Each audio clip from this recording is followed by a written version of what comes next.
listening to Everyday Engineering, the City of Madison's engineering podcast where we talk about infrastructure.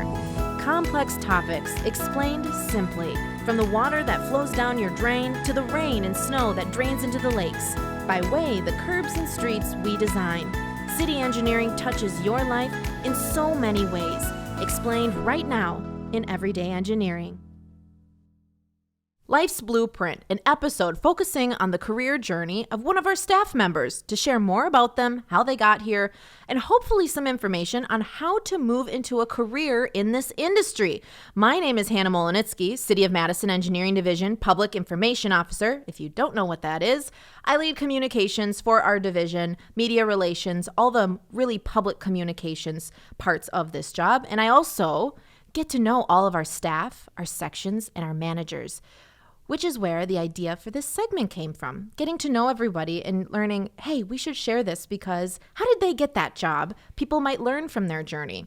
There are so many paths in our engineering division, and today we're hosting someone who knows a thing or two about how we lead the construction process when building some of the coolest projects at the city, or maybe I should say most visible. They might be not. No, they're way cool. It is Brent Pauba, everybody. Thank you, Brent. Hi, everyone. Yeah, hi. Thank you so much for coming. And, this is really cool, Brent, because I do say some of the coolest because they are really visible at the city. So before we start, your official title, Brent, is Engineering Division Architect. You're also a project manager in the Facilities Management section of the City of Madison Engineering Division. It's a mouthful. Heck yeah. Yes, heck yeah. This is great.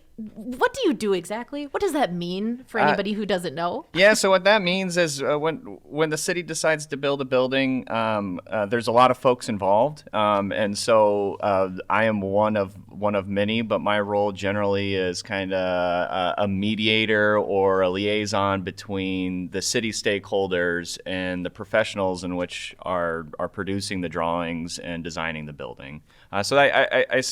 I'm right in the middle of those two groups of folks, and so we work together as a team to get the building kind of not only visioned but designed and eventually constructed.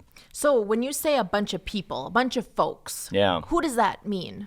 Yeah, so I mean every project is a bit different, but let's say, for example, a library. We have a stakeholder group that represents a wide variety of persons that are going to be using this building in the future. And so this stakeholder group is representative of a larger group even, but their purpose is to help the design team understand from an owner's perspective or a user's perspective of how this building will eventually be used. Okay. And the purpose of that is to make sure that when we build something, we're building something that's meaningful and effective because buildings, like most infrastructure, are pretty expensive. Right. So we don't want to build it for no reason. Yes. Yeah. We got to have some purpose here. Heck yeah. Yes. And specifically, I guess, some projects maybe that you've had a hand in so far. Can you just kind of share briefly any that people might know? Yeah, so projects that folks might know is we're currently complete with the design of Madison Public Market. So that's something that I've been a part of. Definitely not from the beginning. I mean, that project has spanned getting close to a decade, I believe. Yes. But that's just what most projects actually take, just to secure funding, figure out what's going on. A project that I'm working on right now that's just starting is the Imagination Center at Rindall Park. I think that's a really exciting project. I think that from kind of a design standpoint, and building use standpoint, we're doing some interesting things there. And super cool. If anyone is listening from the public, please participate in any public opportunity you have of shaping the building. Every building and every infrastructure in some way is affecting you, and your input is very valuable. Huge. So, libraries, police stations, fire station, remodels, all of the things that are public, public market, or, all of these very public buildings are things that Brent has a hand in if it's his project, but this section largely. So that's what I'm gathering from Yeah. what you're saying. Yep. And so I'm one of, I think, 13. Please don't fact check me there with my Roughly. colleagues. Yeah, I'll say roughly. roughly in the section. And I mean, these are just kind of political identifications. I mean, engineering as a whole works really collaboratively.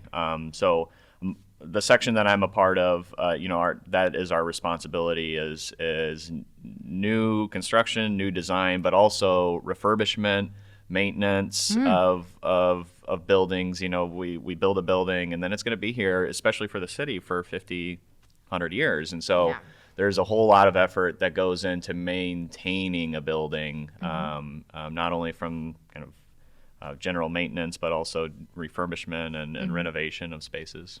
So okay, we've set the stage. We know what you do. We know what the section does. Let's talk a little bit more about Brent and how you got here. So where can you start us at the beginning of your journey? Did you know you'd be right here? Was this always something you wanted to do? Where did you grow up? All of these things. Let's start at the beginning. Yeah. So my background's in architecture, and I grew up in Nebraska, precisely Nice. Omaha, Nebraska. So I spent most of my childhood there. In fact, all of it. And so sometime during that time frame, came about that I was interested in architecture. I think, admittedly, a lot of that comes from playing a video game that had a floor plan and being interested in it. And then my friends and I would, draw that out. So. Yeah. So I mean, pause for a second there. I mean, I think a lot of people think, oh, architecture, that'd be amazing. But it can start as something as simple as that. Oh, yeah. I think something... go for it if you're interested in it, because one thing that I was going to say is that then once folks understood that I was interested in that, they said, "Oh, you should be an architect," and that's great, and I'm happy for that. But if you have any interest, you should go for it, because there's a lot of misconception about what an architect can do, or what a person that's interested in that can do in this world. I mean, it's a wild world. There's a lot of jobs. So what sort of things were you interested that got people to think you should be that? Like, were you like drawing? Did you like measuring out and building and things? Like, what were you doing that people were noticing? Yeah, I think the noticing was all the floor plans of weird houses, and just that would sprawl and have no rhyme or reason, with anti-gravity rooms and whatnot. Yeah. And so it's, and that's kind of very indicative of architecture. And I had an affinity to math, and I think that gets folks interested in or thinking that you should be an architect. But kind of going back to that, I really want to emphasize that there is a place for all sorts of minds in this industry. And so you may have an interest in something, but you may feel like you're not adequate in other areas. Please ignore that and move forward, because things like math, though, are important. They're not needed per se. You don't need to. Sure. You don't need to. I've never used calculus on my day-to-day job. Sure. I hardly use trig, and if that, I'm always checking it on the internet. Right. So, Yeah. So long story short, though these are things that folks think they need, but really, if you have a passion for something or an interest in it, that's what really matters. I like that, what you said, a place for all sorts of minds. Yeah. And I think that's really awesome, because you also said that there's, in architecture, people often think, oh, building buildings, designing buildings. What do you mean by all the different paths?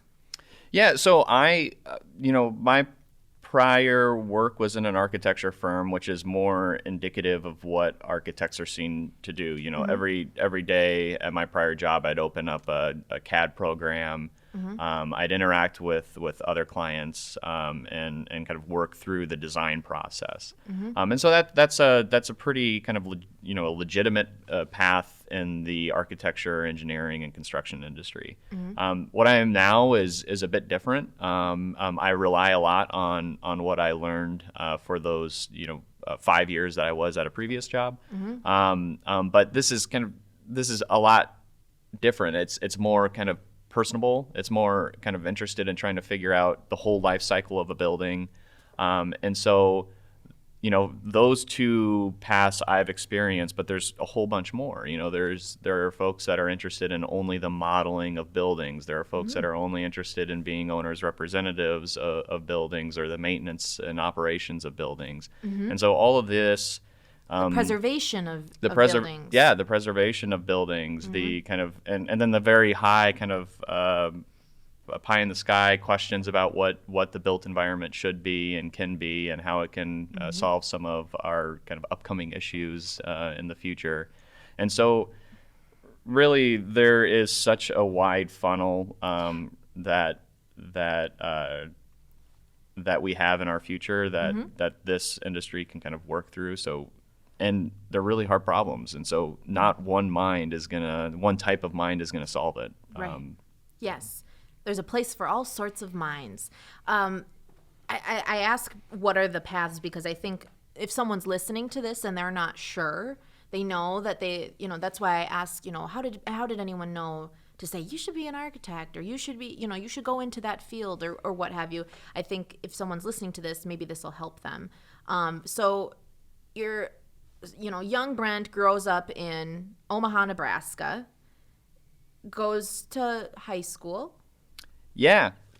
Then after that, then let's walk through the chronologic steps here. So then what happened after high school? Where did you go to school? What sort of training? What came after high school? Yeah, well, a brief stop in high school. We had a great CAD program in our high school, and it was really great because it touched on a lot of computer-aided design software, which was really nice. It got me understanding that there's more than just architecture that I could be interested in. There's product design, industrial design, landscape architecture, mechanical design, all sorts of things. And so eventually I continued on with architecture, and so I went to a local college there, University of Nebraska State College. Sure. And eventually got my professional's degree in architecture. So that's a kind of a 6-year program.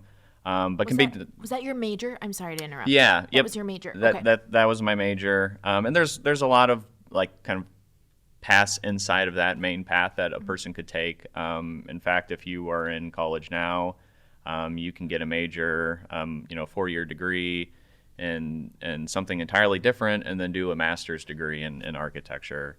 And then certainly there are technical programs that are more kind of focused on specific capabilities that you can take. So that's a different route that you can take to this industry. Wow. So a great CAD program in high school. Yes. That's key. That's a nice little nugget, Brent. And then you go to college. And you did a 6-year program, and then you're starting to look for jobs. You're thinking, what the hey can I use this for? What do I do? Yeah. Where'd you go from there? Where do I go from here? What do I do with my life? Where's the food gonna come if it doesn't come from the dorm? Right. Yeah. Yes. So then I started looking for jobs before graduating. Okay. I got lucky enough to get an offer from kind of a regional firm. And so I gladly accepted. How did you find them? So I found them through a lot of internet searching. So I reached out to them with my portfolio and resume, which is kind of representative of what I've done in the past. And I think that they were also at a career fair at the college. And so that's how we got acquainted, and through the interview process, I took a look at their offices because they're in a different state. What state? Iowa. So I was staying in the Midwest, but you're making your way to Wisconsin. I'm a slow mover. I know. Someday I'll be in Montreal. Who knows? So I ended up taking a job with them and stayed for 5 years, and so got a pretty good or a decent understanding of the industry from their point of view, and learned a whole bunch, and had a lot of awesome opportunities with the firm. I got to participate in all sorts of parts of the design process, and so At some point, I was looking to try something a little bit different. I was really interested in a broader take and a broader look at this industry. I mean, the stars aligned and job opened at the city, and so I interviewed for that job. Here. Yeah. Madison, Wisconsin. Madison, Wisconsin. I did leave out some detail. I did move up to Madison for my previous job. Okay, because here I'm like, how are we getting from Nebraska to Iowa, then random? Well, not that random because we're in the Midwest, but you know, yeah, get here. It's a little bit wild, right? Yeah, I mean, how the decisions you make kind of bring you to places that you never anticipated. I didn't. I mean. This is no dig on my education, but I didn't really know about Madison at all before, leaving Nebraska. Well, and you were working for a private firm? Yes. So I guess the transition from private to public, because we're a public entity, what are the differences, and why did you want to make the transition to working for more public? Yeah, so kind of going back to my comment about interested in a broader perspective of things. I think that's something that the public or the city of Madison specifically allows for is we are kind of intimately involved in the design process, which is what I was doing previously at my previous job. But we also own the buildings that we're designing. And so that was really enticing to me because I think that really helped me understand what it takes to make all of this work.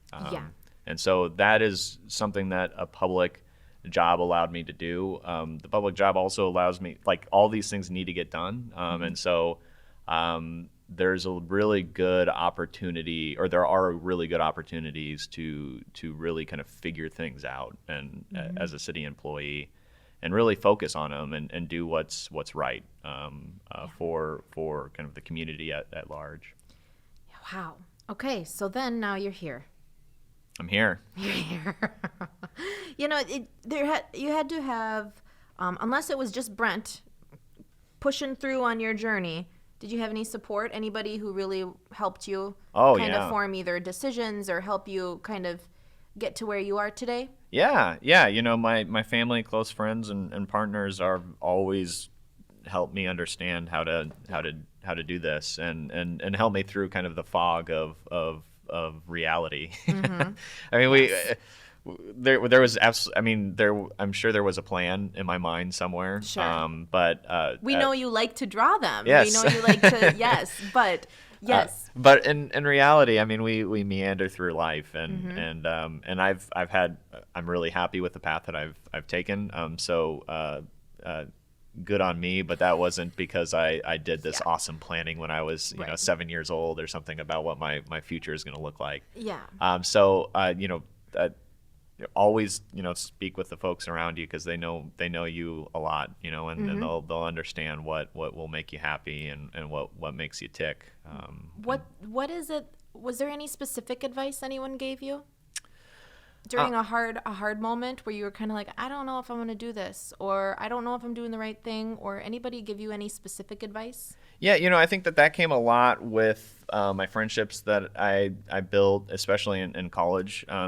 There's a lot of moments in the program that it just feels difficult, and so having friends around me was helpful. And then like as you get into the professional world, I mean, something that has always stuck with me is, as someone has said, learn how to learn, and that's been helpful for me because there's a lot of moments in professional life where you're just like, this is either not my job, or I don't know how to do this, or how are we going to get to an end point? And that's not something that comes about, in your past. There are things in that you have to deal with that you just have to learn on the spot. And it seems to me more and more that that's more and more relevant to me specifically, and I'd imagine to other folks too. This is my last question for you. Any advice to anybody trying to figure out what they want to do? Anything that you can share or maybe anything that you would have done differently? So anything different? And any advice? Yeah, so I think that what I do different and my advice are kind of similar. I think that if you're interested in something, take a look at it and try it out a lot, and so, get experience not because you need it, but for yourself, to understand what these professions do on a day-to-day basis. It is astounding to see what you can do, for work and for a salary, and kind of getting in alignment with something that you're interested in is really helpful. And the only way of doing that is not necessarily just speaking with other folks, but actually feeling it and seeing it and experiencing it. So any opportunity that you have to see other folks do their work is super helpful from my perspective. I wish I did that more. In my kind of earlier years to understand better of where I want to be. I'm there now, and that's helpful. And I don't disregard what I learned in the past, but it can be a really good way of understanding what you want to do. And that's how you get the job. That's how you got your job. All of that. Thank you, Brent. What a cool journey. Thank goodness for your journey from Nebraska. Here we have you and doing some of the most coolest projects, really, here at the city. So a lot of work ahead of you. Heck yeah. Yes, but what a great place for all sorts of minds. Thanks, Brent. We'll continue to feature more coworkers and more episodes on Everyday Engineering. We're also going to try to continue to answer that question, how did they get that job? It's simple. Just check out their life blueprints so far. That's it for us. Thanks for listening. We're always here for you every day in engineering.